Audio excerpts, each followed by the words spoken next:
When the new year struck and the sirens went off and the confetti flew, they all kissed one another. The tourists smiled as if they were part of the show. After the Prom. The icons of a living culture do not begin as canonical works preserved in books and museums and taught in university classrooms.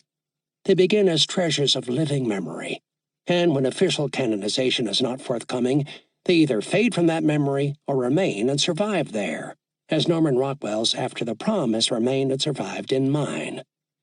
I remember its appearance on the cover of the Saturday Evening Post on May 25, 1957, when I was as young as its protagonists. Reconsidering it now, I find myself hard-pressed to come up with a better example of Rockwell's penchant for giving us, as John Updike puts it, a little more than the occasion strictly demands. With After the Prom, Rockwell has given us a great deal more than the occasion demands.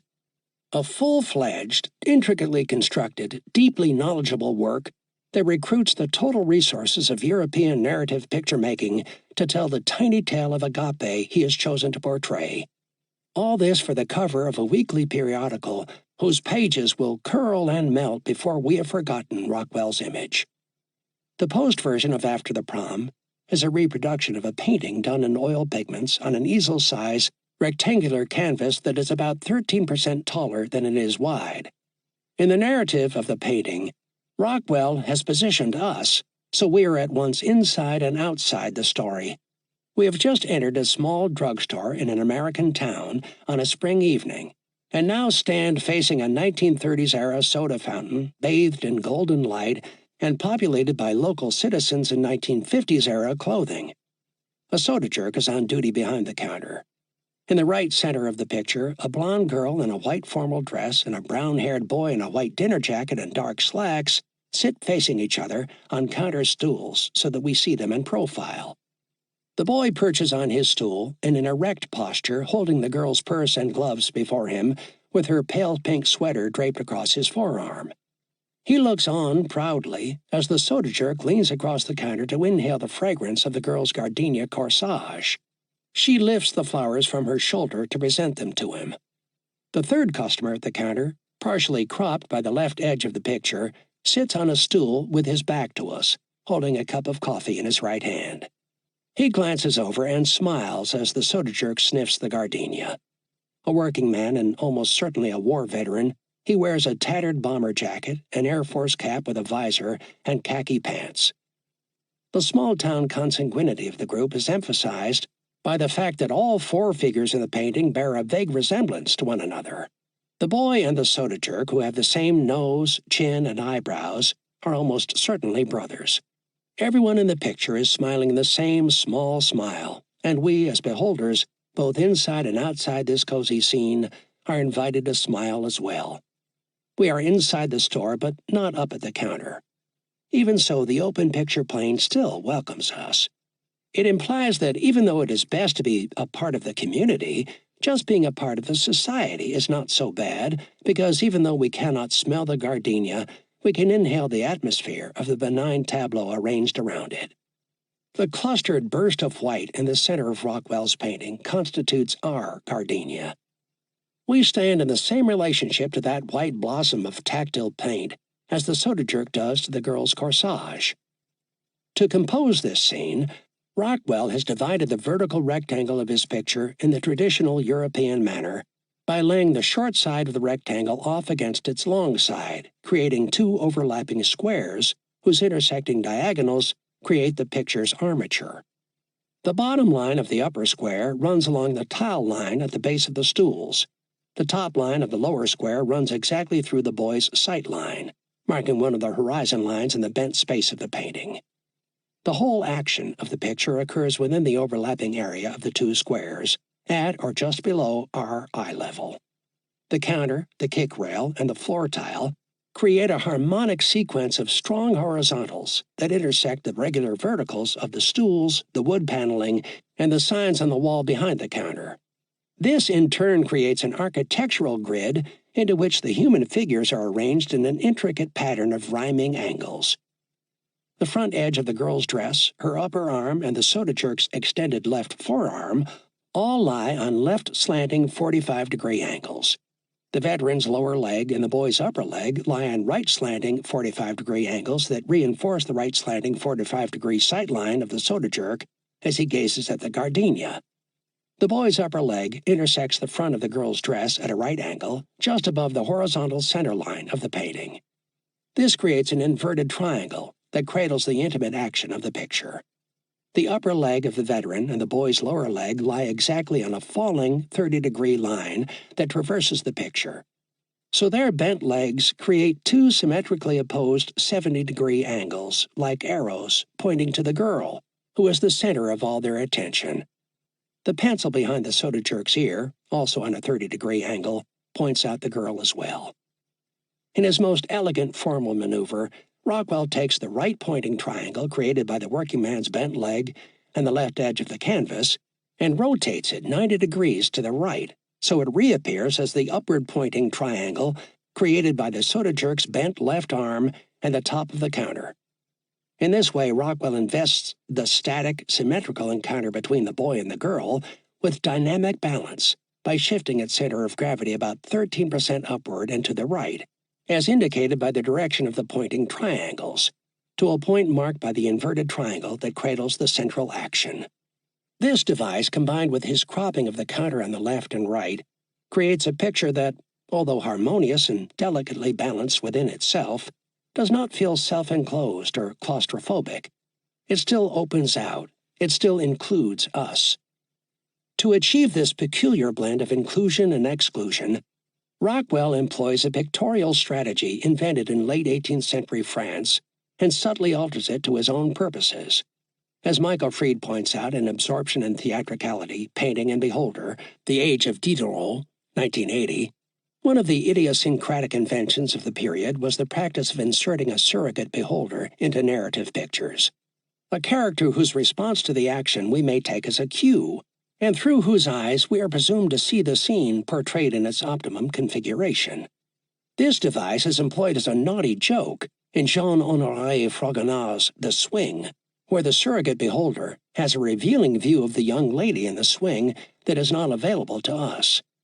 In Jacques-Louis David's Belisarius Receiving Alms, we see Justinian's great general, unfairly disgraced and blinded by the emperor, reduced to begging in the street.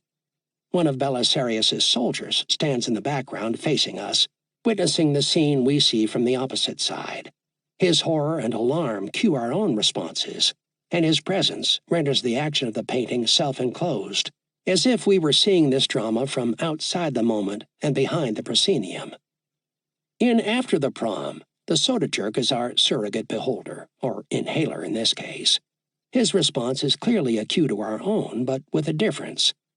18th century paintings of this sort, such as Jean-Baptiste Siméon Chardin's House of Cards, or Fragonard's Young Woman Reading, insist on the privacy of the experience, of a young man building his house of cards, or a young woman engrossed in her romantic novel.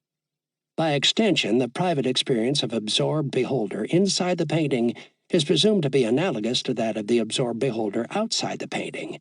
Both are presumed to be engaged in internal activities outside the realm of the social. And After the Prom, however, the soda jerk is not alone. He is himself beheld by the three other figures in the painting. He inhales the fragrance of the gardenia, that is symbolic of young love, and he visibly responds.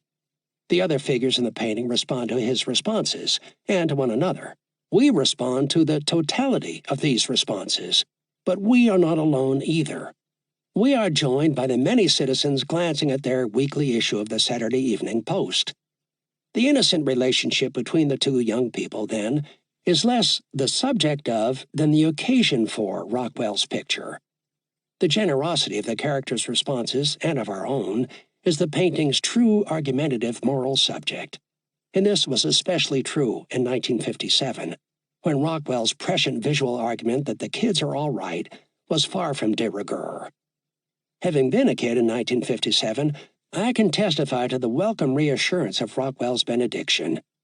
It was exactly what was needed because, Even though we all remember that America's children rebelled against their parents in the 1960s, we tend to forget that American parents rebelled against their own children in the 1950s. That in the midst of the post-war boom, they began to regard their offspring as spoiled, hedonistic delinquents who had not fought World War II or suffered through the Great Depression and were now reaping the unearned benefits of their parents' struggle. This attitude is the target of the reproach implied by the veteran's response. His benign smile seems to say, "This is what I was fighting for. This is the true consequence of that great historical cataclysm, this moment with the kids and the gardenia corsage."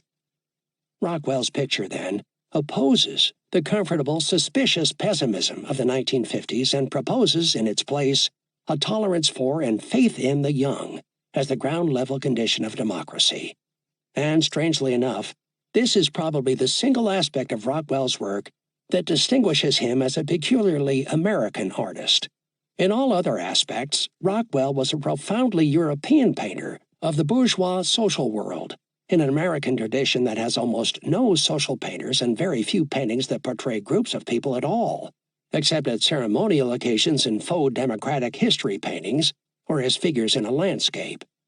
Rockwell painted mercantile society in the tradition of Franz Hals, William Hogarth, Jean-Baptiste Greuze, Louis-Léopold Boilly, and William Frith. But as an American, he painted a society grounded not in the wisdom of its elders, but in the promise of its youth.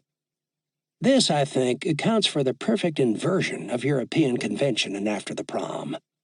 Rockwell was not painting a bucolic genre idol like one of François Boucher's romantic encounters of shepherd and shepherdess. He was investing this small-town flirtation with the seriousness of historical romance. In a comparable European painting by Nicolas Poussin or Giovanni Battista Tiepolo, however, we would see earthbound adult lovers surrounded and celebrated by floating infants. In Rockwell's painting, we have floating youths surrounded and celebrated by earthbound adults. Thus, the two adults in After the Prom are invested with considerable weight.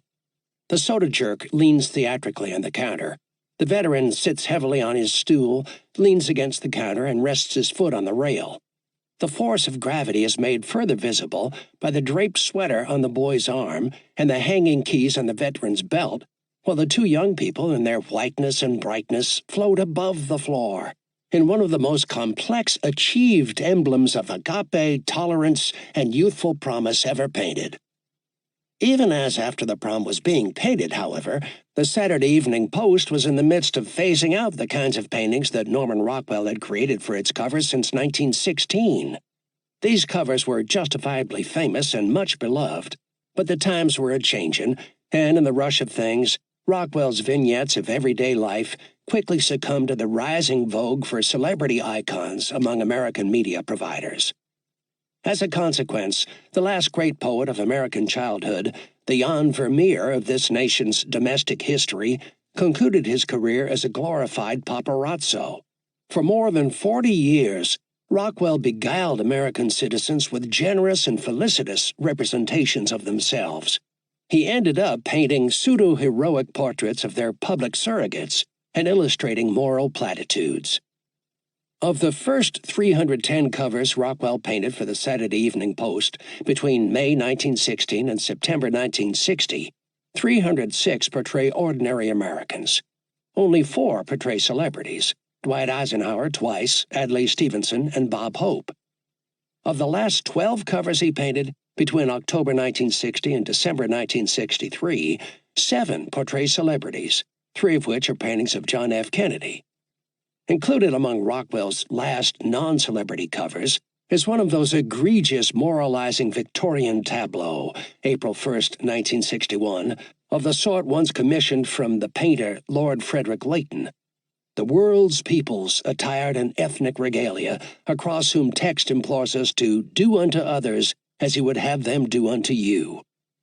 Yet Norman Rockwell remains a sustaining presence in the public consciousness, a more important artist than his modernist and postmodernist detractors will ever acknowledge, and a more complex artist than his traditionalist defenders are likely to admit. His pictures were loved and respected, not only by the American public, but by artistic spirits as dissimilar as Willem de Kooning and Andy Warhol.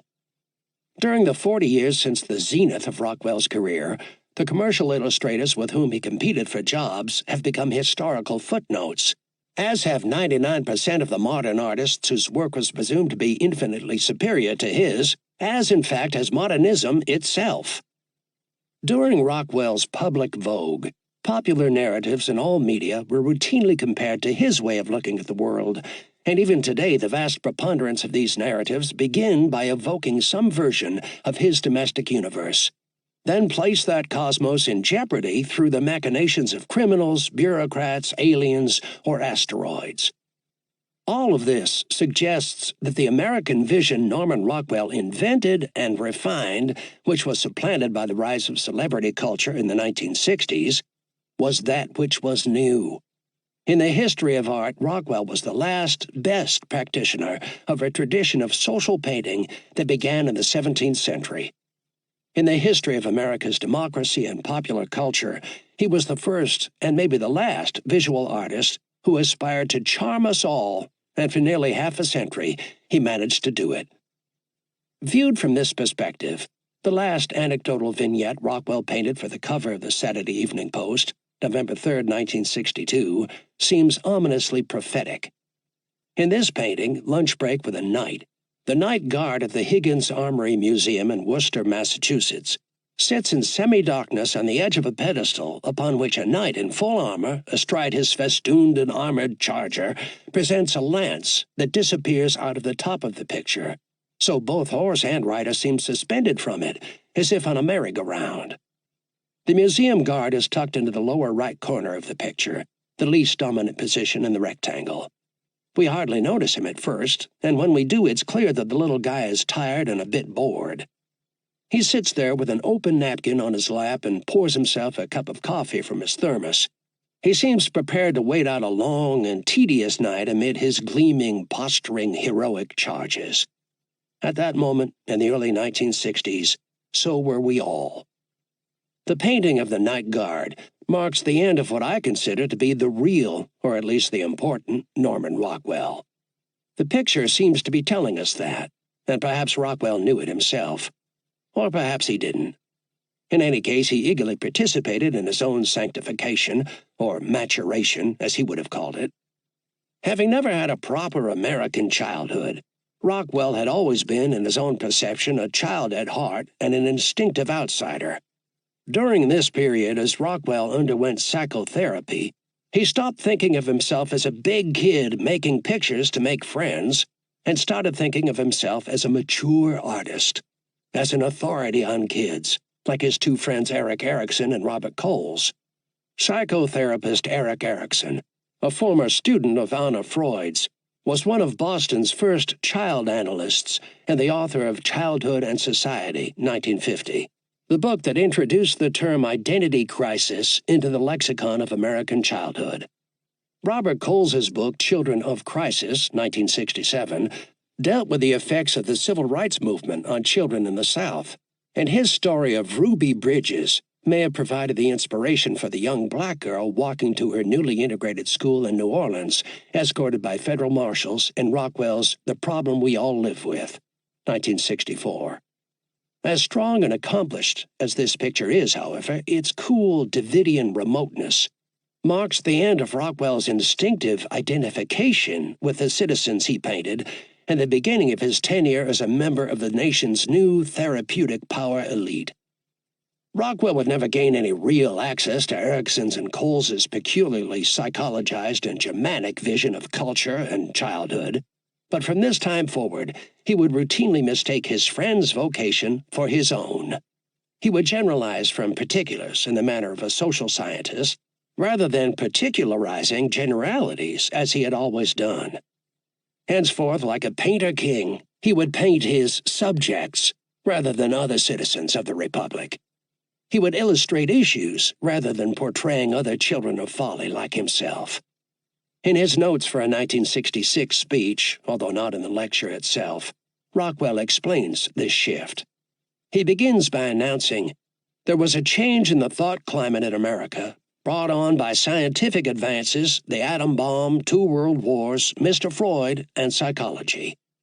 In conclusion, he responds optimistically to this daunting roll call by declaring himself to be wildly excited about painting contemporary subjects, pictures about civil rights, astronauts, poverty programs.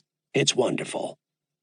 Today it's clear that these remarks mark a turn for the worse in Rockwell's career, but it would be a mistake to blame it all on science, psychotherapy, and Kennedy-esque rhetoric.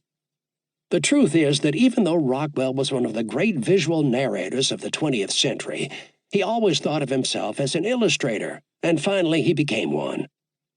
Throughout his career, he was always casting about for the big picture, for the great subject that would establish him as the important artist he correctly believed himself to be. In the end, sadly, he found the one and lost the other. His big pictures herald the twilight of his artistic importance. In his fatal misapprehension of his gifts, however, Rockwell was far from alone among American artists and writers. He was, in fact, no more the self-deluded Victorian than Mark Twain, who was similarly incapable of crediting his own, in Twain's case, comedic gifts, who thought Huckleberry Finn paled in its achievement beside his Joan of Arc, a novel that, in its platitudinous tedium, may be justly compared to Rockwell's Four Freedoms, 1943. None of this diminishes either Twain's or Rockwell's startling achievements, however. And even though Rockwell himself concurred with the then-fashionable assumption that his old-hat domestic manner had somehow been superseded by the new glamour of issue-oriented celebrity journalism, that does not make it so, since nothing in Western culture is older than that. Homer invented celebrity journalism in the Iliad, and its return in the early 1960s, courtesy one suspects of wily Joe Kennedy and his tame Harvardiers, signified nothing more than the last vulgar recrudescence of the great man theory of history. The dying swoon of an elitist idea that the virtue of a society resides in the concerns and personae of its leaders and heroes, rather than in those of its citizens. In the history of Western art, this idea expresses itself in the traditional distinction between history painting and genre painting. Genre painting concerns itself with low subjects, everyday people whose ordinary, inconsequent activities, eating, gambling, smoking, reading, singing, playing the lute, are portrayed as evidence of human vanitas, as testaments to the perpetual evanescence of earthly desires. History painting, on the other hand, concerns itself with kings, heroes, gods, and saints, and their consequent, which is to say historical, activities. Norman Rockwell's great achievement was introducing this distinction and investing the daily activities of ordinary people with a sense of historical consequence. This, I think, best explains Rockwell's survival as an artist.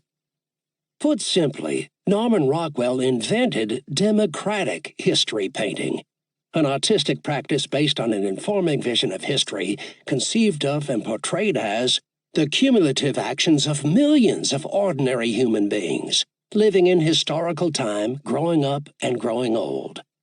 George Caleb Bingham is Rockwell's only American predecessor in this field, and his paintings are less historical narratives than provincial reportage, their emphasis falling more heavily on the place than on the times. Benjamin West's democratized history paintings simply substitute elected officials for crowned heads in the same pictorial universe. Rockwell's best pictures, conversely, treat each quotidian moment as a distinct historical occasion. Moreover, Rockwell presumed that this moment would remain available to us in the continuity of tumultuous micro-histories that define democracy in progress. It is exactly this sense of history as tumult, however, that makes Rockwell a very poor candidate for the position of conservative icon for which he is regularly nominated. He does indeed portray a simpler past in loving detail, but this devotional aura derives less from his reactionary tendencies than from the fact that he invariably portrayed the present as a historical moment, as if it were the past, or moving rapidly in that direction. For Rockwell, the world was ruthlessly tumbling forward, so he passionately captured the moment as it faded. Antique manners and traditional values, however, were never his true subject. His most popular post cover, Saying Grace, 1951, which depicts a grandmother and her grandson praying before a meal in a crowded downtown restaurant, is routinely cited as evidence of his commitment to family values. It is presumed to be a celebration of familial obedience, adherence to established religion, and respect for tradition. In fact, as Rockwell himself insisted, Saying Grace no more advocates public prayer than After the Prom advocates teen dating. Its subject is the crowd of secular onlookers, or surrogate beholders, who respectfully tolerate citizens with values different from their own. Their behavior is being celebrated because in a democracy where everyone is different and anything can happen, tolerance is the overriding social virtue. Thus, those who look for traditional values in Norman Rockwell pictures will discover a virtual cornucopia of difference and disobedience. Neither a scientific naturalist nor a conservative realist, Rockwell portrayed a world in which the minimum conditions of democracy are made visible. His best paintings insist that the atmosphere of benign tolerance, each tiny occasion of kindness, comedy, anxiety, and tristesse, far from being evidence of human vanity, is a critical element in the fate of the Republic. The characters in Rockwell's pictures may be types, then, but they are alive in time, never trapped in their particular historical instant, but living through that moment on a specific historical trajectory. The kids in Norman Rockwell's America always grow up. They are growing up before our eyes, in fact, and in Rockwell's pictures they always grow up free. In 1956, on a calendar, Rockwell reprised his famous No Swimming cover from 1921. He painted the same kids 35 years later, fully grown, but breaking the same rules with a new dog. That is the message. Democracy progresses in an untidy dance of disobedience and tolerance. So today I like to imagine the kids in Rockwell's pictures growing up as the kids who grew up looking at his pictures grew up. I imagine the kid with his bindle sitting at the soda fountain with the nice cop in The Runaway, 1958, 10 years later. He is standing by a highway with his backpack, thumbing a ride to San Francisco. Or he is bleeding and battered on the streets of Chicago, having encountered an altogether different sort of policeman. I imagine the girl with black eye, 1953, who sits grinning outside the principal's office a decade later burning her bra. I imagine the kids in After the Prom sitting around the campfire in some commune in New Mexico, trying to recapture the golden glow of that night at the soda fountain. I do this because these things actually happened, and more, because Jack Kerouac took Norman Rockwell on the road to portray a big, flat, magical America full of kindness, comedy, and tristesse. Because Hugh Hefner took the grown-up kids from Rockwell's pictures into the bedroom and invented a new American iconography of girl-next-door domestic eros. Because all these kids showed up at Woodstock in search of that peculiar Rockwellian blend of tolerance and disobedience. They stood out there in the mud and waited for Roger Daltrey to sing their anthem. The kids are all right. They probably still are. Firecrackers. Terry Castle celebrates